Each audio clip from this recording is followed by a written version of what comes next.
ಹಿರಿಯ ಶಾಸಕರುಗಳು ಕೂಡ ಆಗಮಿಸಿದ್ದೀರಿ, ಮಾಜಿ ಶಾಸಕರಿದ್ದೀರಿ, ಮಾಜಿ ಸಂಸತ್ ಸದಸ್ಯರಿದ್ದೀರಿ, ಎಲ್ಲ ಮಂಚೂಣಿ ಘಟಕಗಳ ಅಧ್ಯಕ್ಷರುಗಳು ಪದಾಧಿಕಾರಿಗಳಿದ್ದೀರಿ, ಮುಂಭಾಗದಲ್ಲೂ ಇದ್ದೀರಿ, ಹಿಂಭಾಗದಲ್ಲೂ ಕೂಡ ಹಾಸರಾಗಿದ್ದೀರಿ. ತಮ್ಮೆಲ್ಲರನ್ನು ಕೂಡ ಮತ್ತೊಮ್ಮೆ ಈ ಕಾರ್ಯಕ್ರಮದ ಯಶಸ್ಸಿಗೆ ಶ್ರಮಿಸಿರ್ತಕ್ಕಂಥ ಎಲ್ಲರಿಗೂ ಕೂಡ ನಾನು ಅಭಿನಂದನೆಯನ್ನು ಸಲ್ಲಿಸಿ ನನ್ನ ಪ್ರಾಸ್ತಾವಿಕ ಮಾತುಗಳನ್ನು ಆಡಲಿಕ್ಕೆ ಬಯಸ್ತೇನೆ.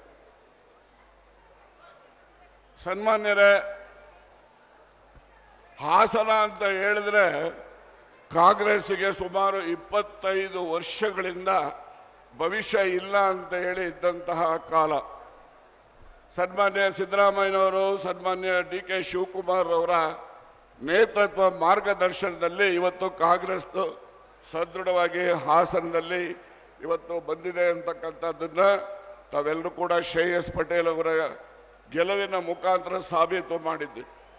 ಇವತ್ತು ಹಿರಿಯ ನಾಯಕರಾದಂತಹ ಸನ್ಮಾನ್ಯ ಕರಿಗೌಡರು ಕೂಡ ನಮ್ಮ ಪಕ್ಷಕ್ಕೆ ಸೇರ್ಪಡೆ ಆಗಿದ್ದ. ಏನು ಶ್ರೇಯಸ್ ಪಟೇಲ್ರವರು ತಿಳಿಸಿದ ಹಾಗೆ ಒಂದು ಬದಲಾವಣೆಯ ಪರ್ವ ಹಾಸನದಲ್ಲಿ ಪ್ರಾರಂಭ ಆಗಿದೆ ಅಂತಕ್ಕಂಥದ್ದು.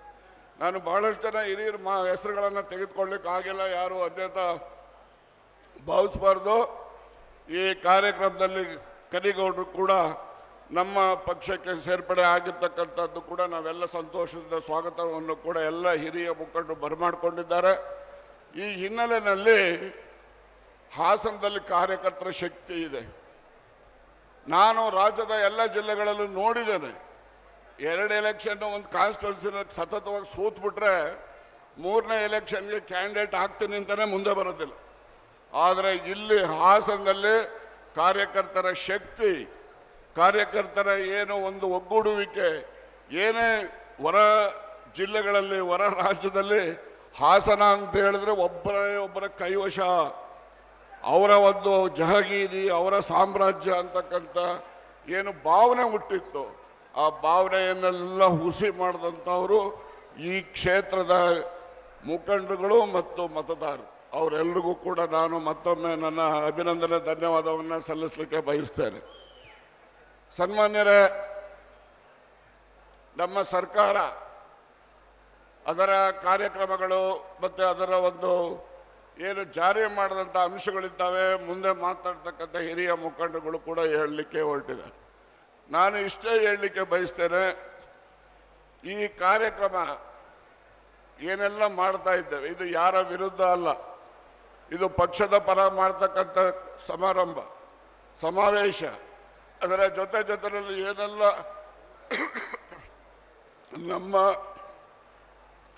ರಾಜ್ಯದಲ್ಲಿದ್ದಾರೆ ತಳ ಸಮುದಾಯಗಳು, ಆ ಎಲ್ಲ ತಳ ಸಮುದಾಯಗಳ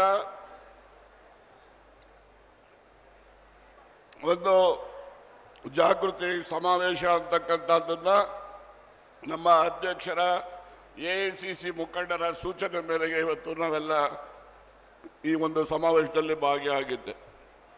ಏನು ಈ ರಾಜ್ಯದಲ್ಲಿ ತಳ ಸಮುದಾಯ, ಧ್ವನಿ ಇಲ್ಲದೆ ಇರತಕ್ಕಂಥ ಸಮುದಾಯ, ಅಸಹಾಯಕ ಸಮುದಾಯಗಳು ಕಾಂಗ್ರೆಸ್ಸಿನ ಜೊತೆ ನಿರಂತರವಾಗಿ ಇದ್ದಾರೆ ಅಂತಕ್ಕಂಥದ್ದನ್ನ ಇಲ್ಲಿ ಸೇರಿರ್ತಕ್ಕಂಥ ಜನಸ್ತೋಮ ಇವತ್ತು ಅದನ್ನು ಸಾಧನಪಡಿಸಿದೆ. ಈ ಒಂದು ದೃಷ್ಟಿನಲ್ಲಿ ಮುಂದೆಯೂ ಕೂಡ ಬರ್ತಕ್ಕಂಥ ಜಿಲ್ಲಾ ಪಂಚಾಯತಿ, ತಾಲೂಕು ಪಂಚಾಯತಿ, ಹಾಸನ ಇರ್ಬೋದು, ನಮ್ಮ ಹಾಸನದ ಸುತ್ತಮುತ್ತ ಇರ್ತಕ್ಕಂಥ ಎಲ್ಲ ಜಿಲ್ಲೆಗಳು, ಮಂಡ್ಯ ಇರ್ಬೋದು, ಮಂಡ್ಯದಲ್ಲೂ ಕೂಡ ಮೊದಲು ಹಾಸನ ಭದ್ರಕೋಟೆ ಮಾಡ್ಕೊಂಡಿದ್ದು ಅಂತಿದ್ರು, ಈಗ ಮಂಡ್ಯ ಭದ್ರಕೋಟೆ ಮಾಡ್ಕೊಂಡಿದ್ದೇವೆ ಅಂತಕ್ಕಂಥ ರೀತಿಯಲ್ಲಿ ಹೊರಟಿದೆ. ಹಾಗೆ ಇಡೀ ರಾಜ್ಯದಲ್ಲಿರ್ತಕ್ಕಂಥ 31 ಜಿಲ್ಲೆಲೂ ಕೂಡ ಜಿಲ್ಲಾ ಪಂಚಾಯತಿಗಳು ಕಾಂಗ್ರೆಸ್ ಪಕ್ಷದ ಕೈ ವಶ ಆಗಬೇಕು. ಅದರಲ್ಲಿ ವಿಶೇಷವಾಗಿ ಹಾಸನದ ಜಿಲ್ಲಾ ಪಂಚಾಯತ್ ನಮ್ಮ ಕಾಂಗ್ರೆಸ್ ಪಕ್ಷದ ಕೀರ್ತಿಯನ್ನು ತರುವಂತೆ ನಾವು ಮುಂದಿನ ದಿನಮಾನಗಳಲ್ಲಿ ಮಾಡೋಣ ಅಂತಕ್ಕಂಥ ಮಾತನ್ನು ಹೇಳಿ